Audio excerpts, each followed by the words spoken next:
IndiHome, dekatkan pengalaman. Dari Telkomsel.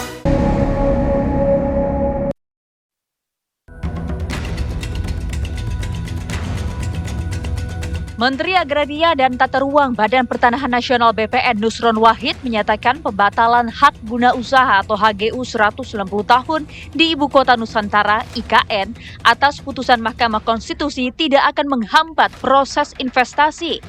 Nusron menjelaskan pemerintah akan menyiapkan insentif lain kepada investor agar tetap berinvestasi di IKN. Nusron pun memastikan pemerintah akan mematuhi putusan MK. Ya kita ikuti keputusan hukum, MK-nya memutuskan ya kita ikut. Untuk memastikan agar investasi tetap akan jalan di IKN, seperti apa nanti Pak? Ya saya yakin lebih baik ada keputusan begitu dan saya yakin tidak akan terpengaruh. Sepanjang ya nanti saya yakin pemerintah akan berpikir untuk memberikan insentif lain. Selain insentif Berbiaya dulu Pak. HGU gitu. Kan itu namanya insentif kan? Revisi undang-undang Insentif nggak perlu kan? Nggak perlu kan udah keputusan. Kalau udah diputuskan di MK kan otomatis itu. Sementara itu, Menteri Koordinator Bidang Perekonomian Erlangga Hartarto menegaskan pemerintah bakal menata ulang dasar hukum untuk menangani putusan dari MK tersebut. Erlangga memastikan pembangunan IKN tetap berjalan sesuai arahan Presiden Prabowo Subianto yang menargetkan pemindahan fungsi IKN sebagai ibu kota politik pada 2028 mendatang. Ya nanti tentu legal ground-nya nanti ditata kembali dan itu sudah komitmen dari Bapak Presiden, Pak Prabowo minta agar itu menjadi ibu kota politik dan saat sekarang sedang dibangun kompleks daripada parlemen dan juga judicial system, ya tentu pemerintah akan carikan jalan keluar.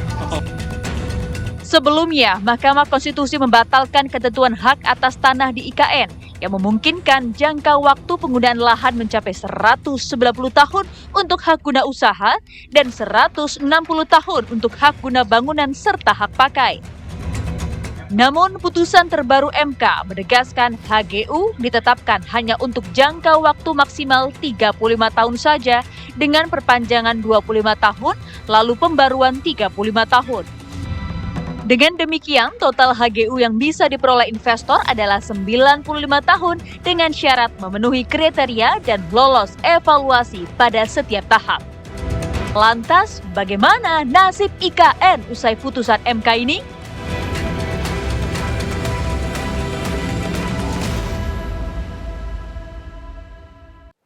Ya itu tadi pemirsa yang menjadi pertanyaannya, bagaimana nasib IKN usai putusan dari Mahkamah Konstitusi yang menyatakan akan membatalkan skema double cycle hak atas tanah di Ibu Kota Nusantara. Langsung saja pemirsa kami akan bahas bersama sejumlah narasumber yang saat ini sudah bergabung bersama kami di Apa Kabar Indonesia malam hari ini. Di sebelah saya sudah ada Bang Margarito kami selaku pakar hukum tata negara. Selamat malam. Ya, selamat Bang Margarito sehat selalu? Sehat. Ya, kami juga akan menyapa narasumber yang saat ini juga sudah terhubung bersama kami. Kami akan menyapa Semi Ardian selaku Kepala Biro Humas dan Protokol Kementerian ATR BPN. Selamat malam. Assalamualaikum Bang Semi. Waalaikumsalam, selamat malam Mbak. Ya, kami juga ingin mencoba menyapa, sudah ada M. Rifki Nizami Karsayuda selaku Ketua Komisi 2 DPR RI. Selamat malam Mas Rizky. Selamat malam. Ya, selamat malam Mas Rifki. Tentunya ini menjadi sebuah perbincangan yang untuk mencegah kebingungan yang terjadi di publik. Kami ingin menyapa kepada Bang Semi terlebih dahulu untuk sebenarnya menjabarkan apa yang sebenarnya menjadi putusan dari Mahkamah Konstitusi ini, Bang Semi. Oke, terima kasih. Selamat malam Bang Margarito dan Bang Rifki. Mungkin yang perlu kami sampaikan bahwa dengan terbitnya putusan MK nomor 185 ini tentunya keputusan ini mengkoreksi terkait dengan jangka waktu pemberian hak guna usaha dan hak guna bangunan di tanah IKN. Tentunya juga kami dari Kementerian ATR BPN menghormati dan siap melaksanakan putusan MK yang bersifat final and binding ya Mbak. Jadi memang saat ini kami sedang melakukan koordinasi bersama otorita IKN dan kementerian lembaga terkait untuk kami selanjutnya melakukan harmonisasi serta sinkronisasi aturan yang ada agar nantinya pelaksanaan aturan ini dapat berjalan sesuai dengan putusan MK. Kemudian mungkin kami sekalian menyampaikan bahwa memang putusan MK ini juga menjadi landasan penting untuk memperkuat kepastian hukum, transparansi dan tata kelola pertahanan yang lebih baik dalam pembangunan IKN. Kemudian putusan MK ini juga menjadi momentum untuk kita sama-sama memperkuat fungsi sosial tanah dan pelindungan terhadap tatanan masyarakat, khususnya masyarakat adat. Seperti itu, Mbak. Jadi memang putusan MK ini hanya mengkoreksi terkait dengan jangka waktu hak guna usaha yang diatur dalam pasal 16 ayat 1, 2, dan 3 Undang-Undang IKN. Dan tidak mengkoreksi terkait dengan pembangunan di IKN-nya. Seperti itu, Mbak. Ya, Bang Semi, dengan adanya koreksi ini, sebenarnya apa yang menjadi pembeda dengan yang sebelumnya? Rinciannya seperti apa? Oke, di Undang-Undang UKN sebelumnya itu dimungkinkan untuk pemberian hak guna usaha dan hak guna bangunan di atas hak pengelolaan itu langsung 2 siklus. Jadi kalau untuk HGU itu di tahapan pemberian awalnya di 35 tahun, kemudian 25 dan 35 itu totalnya 95 tahun. Sehingga kalau sekaligus 2 siklus itu bisa langsung 190 tahun. Dan di HGB itu bisa langsung 160 tahun. Nah, yang di putusan MK ini diralat menjadi pemberiannya pertahapan kembali ke aturan awal sebenarnya yang diatur di Undang-Undang Pokok Agraria Nomor 5 Tahun 60 dan PP 18 Tahun 2021. Pemberian haknya ini bertahap 35, kemudian setelah akan berakhir 5 tahun akan berakhir bisa diperpanjang, diberikan waktu 25 tahun, selanjutnya kalau udah mau berakhir perpanjangan nanti diberikan pembaharuan 35 tahun. Seperti itu, Mbak. Baik. Mas Rizky, Anda sendiri sebagai perwakilan dari DPR ini melihatnya putusan dari MK ini sendiri seperti apa? Ya, kami ini kebetulan mitra kerja dari Kementerian ATR BPN, satu pihak. Pihak yang lain kami juga mitra kerja dari Otorita Ibu Kota Nusantara. Kami bertanggung jawab atas 3 hal sebagaimana tugas konstitusional DPR, atas urusan pertanahan, tata ruang, dan Ibu Kota Nusantara, anggaran, legislasi, dan pengawasan. Terkait dengan putusan Mahkamah Konstitusi, perlu saya sampaikan 2 hari dan hari ini kami telah memanggil Saudara Menteri ATR BPN kemarin dan hari ini Saudara Kepala Otorita IKN untuk mendapatkan laporan. Dari Otorita IKN disampaikan bahwa tidak ada efek negatif apapun terkait dengan investasi yang ada di IKN. Kita mengetahui bahwa asas hukum itu tidak retroaktif. Asas hukum itu berlaku ke depan. Karena itu investasi yang sudah ada di IKN yang totalnya sekarang lebih kurang 66 triliun rupiah, apakah itu hotel, restoran, rumah sakit, ya sekolah, university, itu tetap eksis dengan pemberian lahan sebagaimana diatur dalam ketentuan Undang-Undang Nomor 3 Tahun 2022 tentang IKN dan peraturan perundang-undangan penunjang lainnya. Pasca putusan Mahkamah Konstitusi, kami tadi menyampaikan kepada Kepala Otorita IKN agar dilakukan revisi terhadap sejumlah peraturan perundang-undangan di bawah undang-undang yang menjadi dasar hukum bagi konsesi terhadap hak-hak tanah oleh investor yang ada di IKN. Sebetulnya ini kan bukan barang baru, ini hanya menyelaraskan proses pemberian HGU, HGB sesuai dengan ketentuan Undang-Undang Pokok Agraria, Undang-Undang Nomor 5 Tahun 1960, yang secara umum tadi seperti dikatakan oleh Kepala Biro Humas Kementerian ATR, itu kalau HGU pertama kali dikasih 30 tahun, bisa diperpanjang 20 tahun. Setelah itu bisa dilakukan pembaharuan selama 30 tahun. Totalnya 80 tahun. Nah, 80 tahun itu kalau kita lihat generasi di Indonesia itu 2 generasi juga. Dan itu cukup rasanya memberikan kepastian terhadap investasi yang ada di Otorita Ibu Kota Nusantara. Kami memang sekarang masih sangat concern untuk melakukan pemberian budget dan pengawasan terhadap pembangunan infrastruktur kawasan inti pemerintahan IKN. Karena bagi kami, perdebatan apakah IKN ini harus diintervensi APBN atau diintervensi oleh investasi, itu perdebatan seperti telur dan ayam, yang mana yang lebih dulu. Kami beranggapan APBN walaupun prosentasenya tidak sebesar kebutuhan investasi harus kita selesaikan. Sebagaimana Undang-Undang IKN dan Peraturan Presiden Nomor 79 Tahun 2025 yang menetapkan IKN sebagai ibu kota politik Indonesia tahun 2028. Yang kedua ingin saya sampaikan, bagi Komisi 2 DPR RI, kami memandang seluruh putusan Mahkamah Konstitusi itu bersifat negatif legislature. Nanti Bang Margarito bisa membantu menjelaskan. Apa itu negatif legislature? Dia cuma men-state bahwa satu norma di dalam undang-undang bertentangan dengan prinsip dan atau norma dalam undang-undang dasar. Untuk menjadi positif legislature, kita harus melakukan perubahan terhadap norma itu melalui revisi undang-undang. Nah, karena itu dengan adanya putusan Mahkamah Konstitusi ini nanti akan membuka ruang bagi DPR untuk melakukan revisi terhadap undang-undang IKN yang sebetulnya sudah pernah 1 kali kami revisi. Terkait dengan masa sewa tanah, status lahan, termasuk juga nomenklatur yang harus kemudian kita pertajam. Apa itu yang dimaksud dengan ibu kota politik? Karena dalam undang-undang IKN jelas disebutkan sebagai ibu kota negara. Kita juga ingin memastikan mutasi ASN segera bisa dilakukan ke IKN. Karena jangan sampai bangunannya mewah, menghabiskan puluhan bahkan hampir ratusan triliun rupiah, tapi kemudian tidak ada penghuni, ekosistem tidak terbentuk. Tidak mungkin ada investasi yang akan datang kalau kemudian ekosistem IKN belum terbentuk. Itulah kira-kira komitmen Komisi 2 DPR RI sebagai mitra kerja otorita IKN pada satu pihak, dan mitra kerja Kementerian ATR BPN yang menangani pertanahan dan tata ruang pada pihak yang lain. Baik, Bang Margarito, itu kita sama-sama sudah mendengarkan bagaimana posisi DPR bahwa menyatakan bahwa ada positif legislator di IKN sendiri. Namun kita juga perlu mempertanyakan adanya koreksi terhadap desain awal dari IKN ini. Sebenarnya apa yang dimaksud dengan hal ini? Begini ya, ini menarik.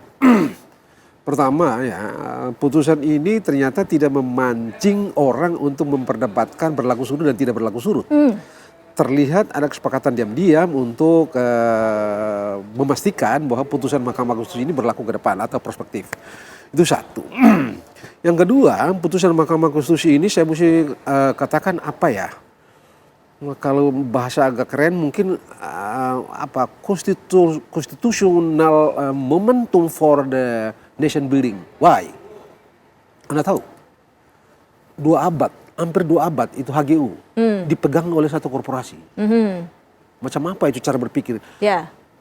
Hal itu atau konstruksi yang sudah ada di undang-undang yang di pasal yang dibatalkan oleh Mahkamah Konstitusi itu persis mewakili apa yang terjadi di Romawi kuno. Pas ininya. Dan penguasaan tanah seperti inilah akar penderitaan, akar dari perbudakan. Skema yang seperti ini. Iya, ini di pasal yang dibatalkan oleh Mahkamah Konstitusi. Itu sebabnya saya bilang ini constitutional momentum for the nation building. Karena kita menghilangkan spektrum abad perunggu itu di dalam tata hukum kita gitu. Padahal kita di hari-hari ini abad keberapa ini. Bayangkan itu ya. Undang-undang mengatur hal seperti itu, dan karena itu sekali lagi saya bilang ini bagus banget buat walaupun belum fundamental gitu, karena kita masih tetap saja mengenal hak guna usaha, hak guna bangunan dan hak pakai. Hak guna usaha ini fotokopi dari Belanda yang namanya hak erpah, begitu ya. Dan cara berpikir ini masih cara berpikir ke belakang ini. Nah karena itu, itu sebabnya sekali lagi dua hal itu yang membuat saya cukup memiliki alasan untuk mengatakan bahwa ini betul-betul momentum untuk mengubah cara pandang bangsa ini. Itu pertama. Yang kedua, saya rasa yang perlu diberitahukan oleh orang BPN ini adalah sudah pernah atau belum hak yang diberikan, hak guna usaha yang diberikan kepada korporasi tertentu selama tadi itu Anda bilang atau siklus itu tadi itu ya, yang jadi hampir 2 abad itu sudah ada yang diberikan atau belum? Sudah ada orang korporasi yang diberikan hak atas tanah selama 180 tahun atau belum hari-hari ini? Kalau sudah, hak itu tetap berlaku dengan aturan? Berlaku dengan sendirinya, dan undang-undang dengan aturan yang ada, yang sebelum dibatalkan. Karena tadi kita sepakat betul pada segi hukum, putusan Mahkamah Konstitusi itu berlaku ke depan. Itu bermakna hukum bahwa seluruh tindakan hukum sebelum itu sah. Maka pertanyaannya adalah sudah berapa orang atau korporasi yang membangun di IKN itu yang diberikan hak selama 180 tahun. Kalaupun sudah ada, itu harus dinyatakan sah berdasarkan hukum. Anda mau suka mau tidak. Tapi begitu itu. Jadi saya rasa itu perlu dijelaskan oleh orang-orang pemerintah ini. Sudah berapa hak guna usaha yang diberikan kepada pengusaha di IKN sebelum ini. Pasal ini dinyatakan. Berarti tidak mengikuti peraturan atau keputusan MK yang baru ini? Oh iya tidak, karena putusan Mahkamah Konstitusi yang baru diputus itu kan berlaku ke depan, bukan berlaku ke belakang. Kalau berlaku ke belakang kita cabut ini, tapi konstitusi bilang tidak harus berlaku ke depan. Nah itu berarti bahwa seluruh yang sudah dilakukan sebelum putusan Mahkamah Konstitusi sah. Pertanyaannya adalah sudah berapa korporasi yang diberikan hak guna usaha dan atau hak guna bangunan bahkan hak pakai selama 180 bahkan 180 lebih dari 180 tahun, hampir 2 abad itu. Sudah berapa yang diberikan hari-hari ini? Satu, konsekuensi dari putusan Mahkamah Konstitusi yang baru terbit ini. Satu.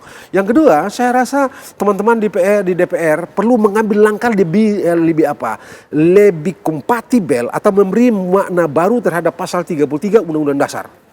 Berani nggak teman-teman DPR hapuskan itu yang namanya hak guna usaha, hapuskan yang namanya hak guna bangunan, hapuskan yang namanya hak pakai. Ya, hak pakai mungkin dah.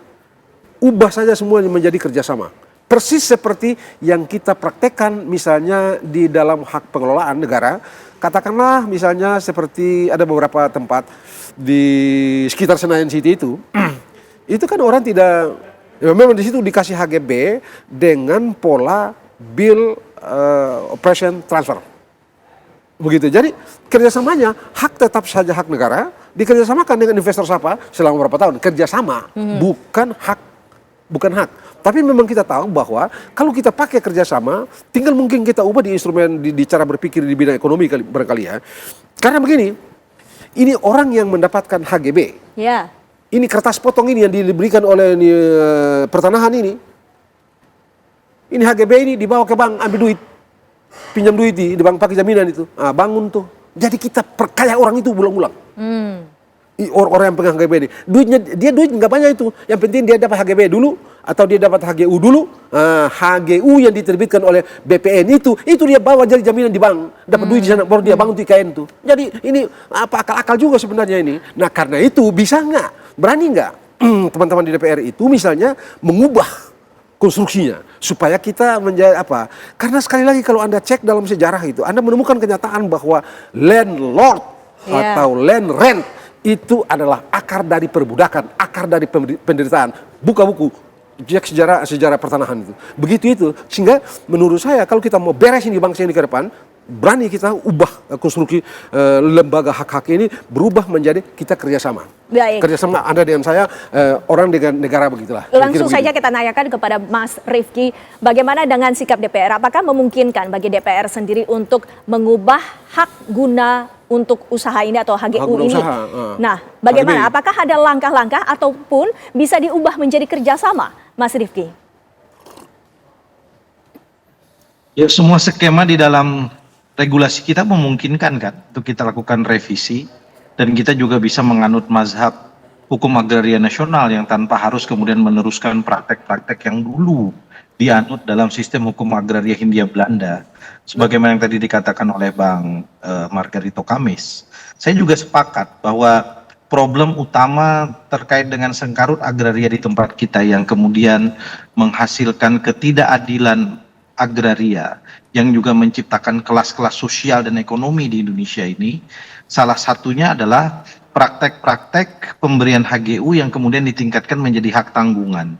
HGU-nya 20.000 hektar, yang dikerjakan cuma 1.000 hektar, tapi kemudian yang 20.000 hektar dibawa ke bank atas dasar penerbitan hak tanggungan oleh BPN, kemudian keluar uang ratusan miliar rupiah. Begitu kemudian keluar uang ratusan miliar rupiah, tidak digunakan untuk mengoptimalkan lahan yang sudah diberikan sebanyak 20.000 hektar itu, tapi digunakan untuk bisnis-bisnis yang lain. Karena di bank juga tidak mementingkan apakah kemudian jaminan atau hak tanggungannya itu dioptimalkan atau tidak. Beberapa waktu yang lalu saya dengan Menteri Nusron Wahid bicara terkait soal ini di Otoritas Jasa Keuangan.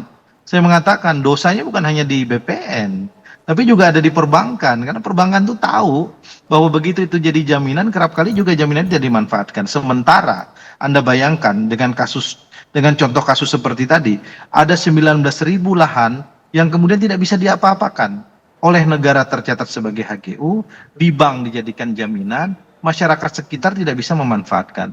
Saya sepakat, Bang Margarinto Kamis, kita harus melakukan reformasi dan restorasi terkait dengan hukum agraria nasional kita.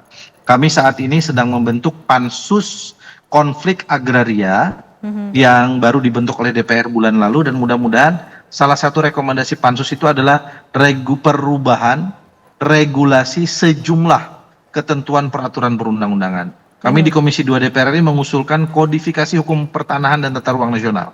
Salah satu isu pentingnya adalah bahwa kita harus melakukan penguatan penegakan hukum di sektor pertanahan dan tata ruang. Yang kedua, kita harus memiliki one map policy. Saat ini Kementerian ATR BPN ini hanya punya kewenangan terhadap lahan-lahan yang bersifat clear and clean dan APL di luar kawasan hutan. Sementara di Indonesia banyak sekali kawasan hutannya. Yang lebih repot lagi, masyarakat sudah menempati kawasan itu bertahun-tahun, punya alas hak, apakah itu SHM, HGB, tiba-tiba oleh Kementerian Kehutanan ditetapkan sebagai kawasan hutan. Itu terjadi misalnya di Tarawangan. Baik. Mas Rifki ditahan dulu, sepertinya ada gangguan komunikasi, nanti kita lanjutkan. Nah, Mas Semi, kami ingin mengetahui tadi pernyataan ataupun pertanyaan yang sudah dilontarkan. Sampai dengan saat ini, sudah ada berapa korporasi yang saat ini sudah dibangun di IKN sendiri hingga mengikuti keputusan ataupun aturan yang sebelumnya, sebelum dilakukan keputusan dari MK ini, Mas Semi? Oke, terima kasih Mbak.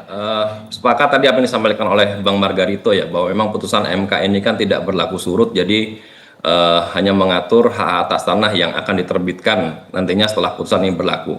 Tentunya berapapun hak atas tanah yang sudah diterbitkan mengikuti dengan peraturan yang terdahulu sebelum putusan MK ini dikeluarkan, tetap kami di Kementerian ATR BPN mempunyai mekanisme melakukan evaluasi terhadap pemanfaatan hak atas tanah yang sudah diterbitkan. Jadi sudah ada peraturan pemerintah nomor 20 tahun 2021 tentang penertiban kawasan dan tanah terlantar, di mana di situ memungkinkan Kementerian ATR untuk melakukan evaluasi terhadap pemanfaatan dan penggunaan hak atas tanah yang sudah diterbitkan untuk memastikan apakah dimanfaatkan sesuai dengan peruntukannya. Nah, kalau nanti kita temukan hasil evaluasi tersebut ternyata dimanfaatkan tidak sesuai dengan peruntukannya, kemudian ada kemungkinan diterlantarkan, nah kita bisa melaksanakan tahapan-tahapan untuk penertiban dan pengendalian tanahnya, Mbak. Jadi kita bisa cabut haknya, kita bisa putus hubungan hukum antara subjek hak dan objek haknya, karena pemanfaatan tidak sesuai. Seperti itu, Mbak. Mas, berapa banyak itu ya sertifikat yang sudah diterbitkan yang diberikan kepada korporasi di sana? Yang waktunya hampir 200 tahun itu. Coba nanti izin Bang, kami coba koordinasi dengan teman-teman di Kanwil Kaltim ya Bang. Baik, Bang. Kayak itu loh. Bang Semi, kami juga ingin mengetahui apakah dari pernyataan putusan MK ini salah satu dibatalkannya skema lama ini karena dikhawatirkan kontrol terhadap negara ini dengan jangka waktu yang lama ini semakin mengkhawatirkan ataupun tidak adanya pengawasan secara menyeluruh dari negara. Betulkah seperti itu, Bang Semi?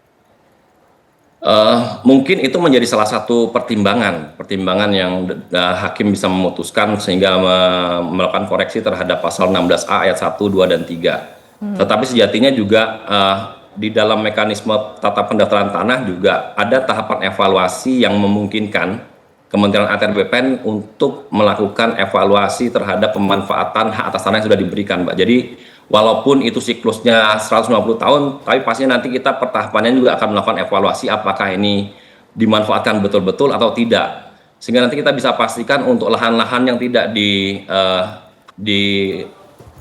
digunakan dengan baik, itu kita bisa tetapkan sebagai tanah terlantar dan kita bisa lepaskan sehingga bisa dialihkan kepemilikannya terhadap yang bisa memanfaatkan lebih baik lagi, seperti itu, Mbak.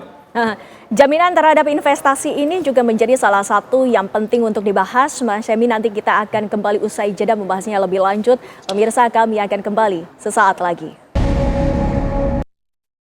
Kita lanjutkan dialog kami, Bang Semi. Kami ingin mengetahui bagaimana langkah dari pemerintah untuk menjamin kepastian hukum untuk para investor, Bang Semi. Oke. Jadi dalam hal ini pemerintah tetap menjamin kepastian hukum untuk para investor karena memang putusan MK nomor 185 ini tidak sama sekali melarang investasi yang masuk ke IKN. Jadi MK mengoreksi terkait dengan jangka waktu hak atas tanah dan tidak sama sekali dalam putusannya membatasi kepastian untuk berusaha serta pembangunan IKN. Artinya kegiatan berusaha dan pembangunan di IKN dapat terus berjalan. Kemudian pemerintah juga memastikan bahwa tidak ada pembatalan izin atau hak yang sudah berjalan. Karena memang putusan MK ini tidak membatalkan pemberian hak atau pengalahan yang sudah disahkan. Jadi memang tadi karena hanya melakukan perbaikan revisi di hak atas tanah yang belum diterbitkan. Nah, kemudian dengan perbaikan jangka waktu yang tadi disampaikan pada pasal 16 ayat 1, 2, dan 3 tadi, tentunya ini kita kembali ke mengikuti ke Undang-Undang Pokok Agraria nomor 5 tahun 60 dan PP 18 tahun 2021 di mana memang tahapan pemberian perpanjangan pembaruan mengacu ke UPA dan PP 18 2021 di mana tahapannya tetap terlindungi mulai dari tahapan pemberian, perpanjangan, dan pembaruan. Sehingga memang para investor jangan ragu untuk berinvestasi di IKN karena pemerintah tetap merujuk pada rambu-rambu sebagaimana yang diatur di undang-undang yang ada, serta kami menjalankan evaluasi dan monitor dan tata kelola pertahanan di IKN akan terus diperkuat guna menjamin transparansi dan akuntabilitas. Seperti itu, Mbak. Baik, Bang Margarito, sikap dari pemerintah ini memastikan bahwa ada kemungkinan dari para investor ini juga diberikan kewenangannya ataupun haknya untuk melakukan bangunan di IKN sendiri. Anda melihatnya seperti apa? Iya, kan tetap saja undang-undang ini memungkinkan orang atau korporasi diberikan hak guna usaha. Ya. Begitu ya. Hanya batas waktu hak guna usaha itu kan sejauh menurut putusan Mahkamah Konstitusi ini dibatasi. Yang sebelum hampir 2 abad itu, sekarang tidak sampai 1 abad. Itu doang gitu kan sebenarnya gitu. Nah, yang kalau kita bicara dari segi teknis adalah dari segi teknis sekarang ini itu yang mesti dilakukan oleh otoritas IKN dan pertanahan adalah tidak lagi memproses permohonan HGU sesuai skenario atau skema pasal 16A yang sudah dibatalkan itu. Itu doang kok. Nah, tidak ada yang barang rumit ini gampang banget kok. Yang sementara berproses titik. Udah itu aja. Itu orang pertanahan mesti lakukan itu doang kok sementara ini. Selebihnya nggak ada apa-apa. Nah, salah mereka kalau mereka review itu hak-hak yang sudah diberikan di masa lalu. Begitu kan. Maka jadi saya tanya itu sudah berapa pertanahan keluarkan hak HGU kepada perorangan dan atau kepada korporasi sebelum putusan Mahkamah Konstitusi itu. Itu aja itu. Nah, dari segi hukum hak-hak yang sudah diberikan itu tetap sah berlaku, tidak bisa dibatalkan. Atau kalau dibatalkan kita bicara kebijakan lain tuh. Bukan kebijakan, bukan merupakan konsekuensi dari putusan Mahkamah Konstitusi. Itu doang. Ini gampang banget kok. Artinya menurut Bang Margarito sendiri, apakah tidak berlaku surut ke belakang ini seharusnya diperbaiki ataupun adanya perlunya peraturan pemerintah yang diperbaiki sangat tergantung nanti. Sebab begini, ini luar biasa nih, kacau nih orang-orang yang bikin undang-undang ini. Di Undang-Undang nomor 25 tahun 2007 tentang penanaman modal, ini persis seperti pasal 16 ini. Pasal 16 yang direview oleh Mahkamah Konstitusi ini. Bahkan pasal 16A Undang-Undang nomor 2023 ini fotokopi dari Undang-Undang penanaman modal 25 2007. Begitu itu. Nah, sehingga kalau mau komprehensif, rasanya pemerintah cuma kan dia tidak punya kewenangan ini siapa ini yang sekarang ini ya. Ini kan mesti menteri ini ya. Pemerintah sekarang mesti pikirkan apakah kita masih terus bersemangat kolonial menggunakan hak-hak guna usaha, hak guna bangunan, dan hak pakai itu karena itu transfer semua dari hukum Belanda itu, Agraria Wet 1870 dulu itu. Untuk kita bikin yang baru sesuai dengan semangat Republik ini pasal 30 itu. Yang saya bayangkan itu tidak ada lagi hak-hak itu.